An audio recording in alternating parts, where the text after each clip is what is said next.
The boardroom fell silent the moment she walked in, a woman whose reputation for entitlement preceded her. The entire aviation industry was watching, but no one expected what happened next. In a bold, brazen move, she took the seat of a man who had fought his entire life to get there. A black CEO whose achievements had shattered glass ceilings and rewritten the rules. Gasps echoed through the room, whispers spreading like wildfire. Cameras captured every second, yet nothing could prepare the world for his response. Calm, composed, unshakable, he didn't yell, he didn't fight back. Instead, he made a choice that would shock an entire industry, force a nation to confront its biases, and leave millions questioning what true leadership really looks like. In those tense, breathless moments, history was quietly being rewritten. He had arrived at the top, not by luck, but through years of relentless determination. Born in a modest neighborhood, he had watched his parents work multiple jobs just to keep the lights on, instilling in him a belief that nothing worth having came easy. From college lecture halls to the hangars of small regional airlines, he had clawed his way through a world that often seemed designed to keep him out. Every promotion he earned, every achievement he celebrated, had been hard-won, not given.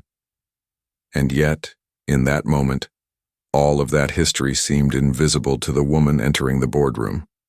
She was the kind of person who demanded attention simply by walking into a room, expecting the world to bend around her. In her mind, her wealth and status were proof of superiority, and she assumed the same rules applied everywhere. The stark contrast between her confidence and his calm authority was almost cinematic, yet there was an undercurrent of tension that no camera could fully capture. His colleagues felt it too, unease rippling through seasoned executives who had rarely witnessed such audacity. Every detail of that morning had been meticulously orchestrated, from the seating arrangements to the briefing notes. But nothing could have prepared him, or anyone else, for the audacity of her actions. As she slid into the seat he had earned, a hush fell over the room. The weight of unspoken history, of systemic barriers and microaggressions faced throughout his career, pressed down in that moment, making it almost impossible to breathe. And yet, amid the shock, a quiet, simmering determination began to build within him, the kind that only emerges when someone refuses to be diminished by the prejudices of others. The room waited, collectively holding its breath, because everyone sensed that what happened next would not be ordinary. This was no simple office confrontation. This was a collision between entitlement and earned respect, between assumptions and reality, and between the world as it is and the world as it could be. As the minutes ticked by, the tension in the boardroom thickened, almost tangible enough to touch. Every executive present could feel it, the unspoken question hanging in the air. What will he do? She leaned back, smirking slightly, convinced that her wealth and influence granted her immunity. Cameras from the industry press captured every flicker of expression, every subtle gesture, broadcasting the confrontation to thousands who were already buzzing on social media. He sat silently, observing. Every memory of the barriers he had faced, the dismissals, the underestimation, surfaced like ghosts in the back of his mind. From classrooms where professors doubted his abilities to boardrooms where his ideas had been ignored until echoed by someone else, the moments had stacked like weight upon his shoulders. This wasn't just about a chair. This was a microcosm of every assumption he had fought against. Her audacity only grew. She began questioning his decisions, her tone dripping with condescension, as if the company, and by extension, his entire career, were merely obstacles in her path to proving superiority. Colleagues shifted uncomfortably, caught between loyalty and the instinct to maintain civility. Outside the walls of that room, employees across the company were watching live streams, exchanging messages of disbelief. Online commentators were dissecting every second, framing it as a test of leadership, character, and dignity. The more she pressed, the more a quiet storm rose within him. He could feel his heartbeat synchronizing with decades of perseverance. Every slight, every microaggression, every dismissive comment he had endured in his life, today they fueled him, not with anger, but with clarity. This wasn't a moment for confrontation in the traditional sense. It was a moment to demonstrate that leadership transcended entitlement. He began to rise, not physically at first, but in presence, posture, and aura. The room, once dominated by her assumption of power, began to feel smaller, suffocated by the weight of his quiet authority. Each executive, each observer, was forced to reassess what they believed about power, respect, and racial bias. She had expected panic, argument, or submission. Instead, she found calm, unshakable resolve, a demonstration of strength that could not be replicated through privilege or intimidation. And then, as the tension reached a near breaking point, he took a deliberate action, one that would ripple across the industry and become a talking point for years to come. In that moment, the story was no longer just about a chair or a boardroom. It was about systemic inequity, about confronting assumptions, about showing that dignity and earned respect could not be stolen, only acknowledged, or denied at one's peril.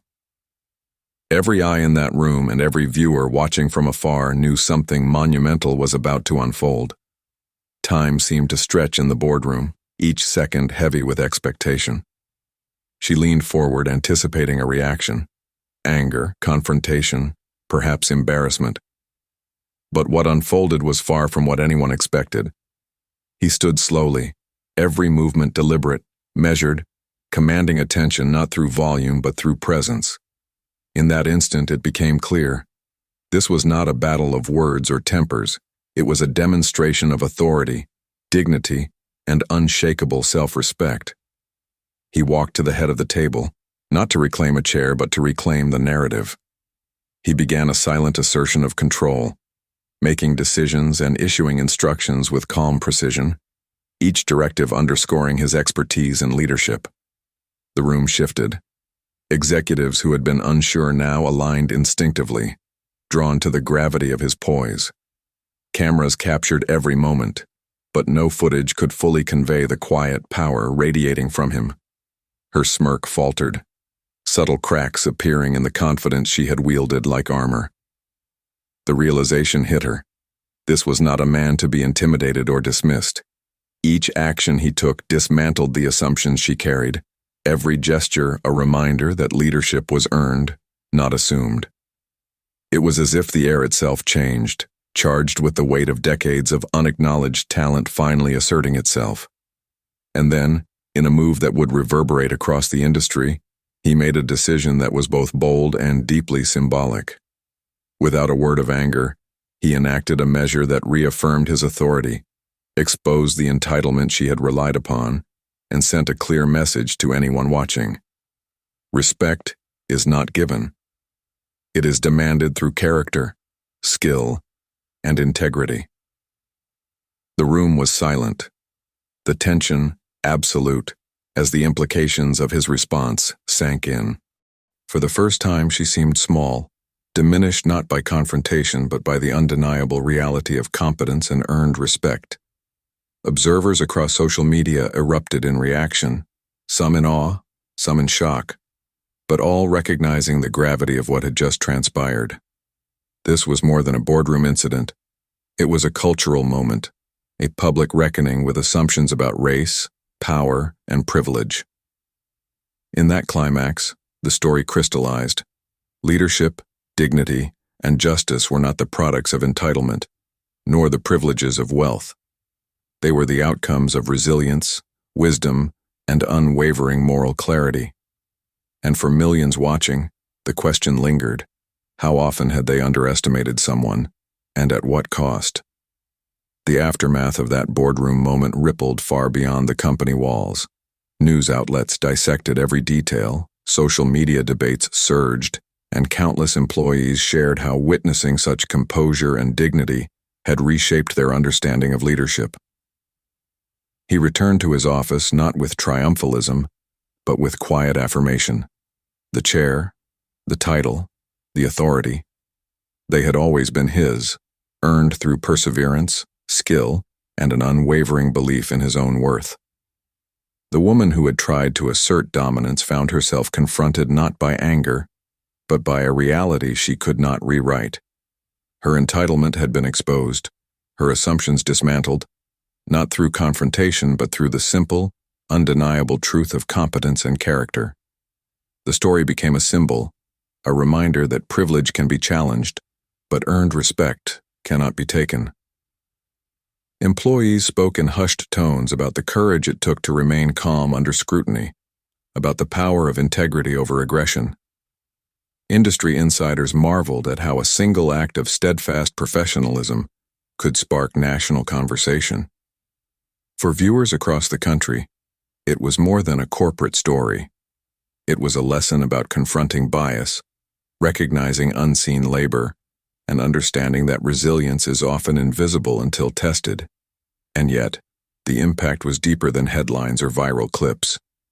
It forced reflection. How many times had society underestimated someone because of race, gender, or background? How often had potential gone unnoticed because the world prioritized confidence over competence, privilege over perseverance? For many, the moment became a mirror, a chance to question assumptions and examine the subtle ways injustice persists.